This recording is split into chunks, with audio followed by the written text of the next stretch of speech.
जब मैं आ रही थी तो ये अपनी मेट से कह रही थी इसको खाना डाल दे, इसको खाना डाल दे। ये मुझे शब्द खराब लगे कि डिस्कस कर रहे थे, वो उसको भी आके मुद्दा बना के चली गई पायल भाभी। कहते कि खाना डाल दे, कोई कुत्ता भैंस थोड़ी हूँ कि खाना डाल दे। ऐसे नहीं बोला जाता, मेरे इधर ये बोला जाता है उनको खाना दे दो। तो ये तो फालतू के मुद्दे लगते हैं मुझे। वहीं जाके पहचाना अरमान भैया को, मैं पहले मिली भी थी, उनकी शादी में गई थी। तो ऐसे ही जब मेरी लड़ाई हो गई ना उनके साथ, तो मैं ऐसे डिस्कस कर रही थी कि मैं इनके घर गई थी, तो लास्ट में जब मैं आ रही थी तो ये अपनी मेट से कह रही थी इसको खाना डाल दे। तो ये मुझे शब्द खराब लगे थे कि खाना डाल दे, कोई कुत्ता भैंस थोड़ी हूँ कि खाना डाल दे। ये मेरे इधर ऐसे नहीं बोला जाता, मेरे इधर ये बोला जाता है उनको खाना दे दो।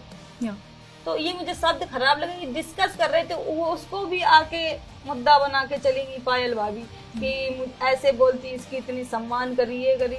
तो ये तो फालतू के मुद्दे लगते हैं मुझे। क्योंकि जब बिग बॉस के घर से मैं बाहर थी, मैं बिग बॉस के घर में गई भी नहीं थी, तो मुझे लगता था कि वहाँ सबसे ही बोलना चालना होता है। वहाँ लड़ाई में ये बोल के भी गई कि मैं वहाँ लड़ाई झगड़ा नहीं करूंगी, सबसे बातचीत करूंगी।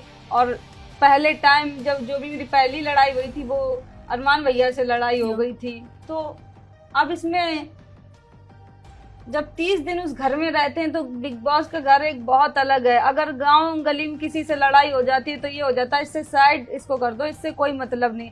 जब बिग बॉस के घर में लड़ाई हो जाती है तो आपको 24 घंटा वहीं रहना पड़ता है, आपको ना चाहते हुए बोलना पड़ेगा उनसे। बट जब आप पे ये इल्जाम लगा कि आप बात इधर की उधर करती है, आप झूठ बोलती है, उस टाइम में कैसे जैसे कि अब आप पे हम क्वेश्चन ये आप कोई लेके बताते हैं, आप बैठे हो, मैं बैठी हूँ, अगर मैं आपको कोई भी बात बता रही हूँ तो आप जाके तीसरे को बता दो। इसमें बताओ, मैंने आपको कुछ समझ के बताया है बातें। जैसे कि अरमान भाई को कुछ चीजें बता देती थी, वो जाके दूसरे ग्रुप में, मेरे ग्रुप में ही बोल देते थे कि ये तो ऐसे बोल रही, तूने ऐसा बोला। तड़कता फड़कता मसाला तो वही डाल देते थे लड़ाई करवाने वाला। तो आप ये कह रहे हो कि अरमान जी उस घर के मास्टरमाइंड थे? जी बिल्कुल, वो इतना माइंड गेम खेल रहे। आप बताइए, कृतिका कुछ कर रही है, अरमान भैया हैं, क्योंकि जो भी गलती कृतिका करती हैं उसकी साइड अरमान भाई ले लेते हैं। तो वो इतने अच्छे से भैया, इतने अच्छे से सब चीज हैंडल करते हैं। अगर शायद उनकी जगह पे मेरे साथ भी कोई होता तो मैं भी अंदर होती। जैसे कि वो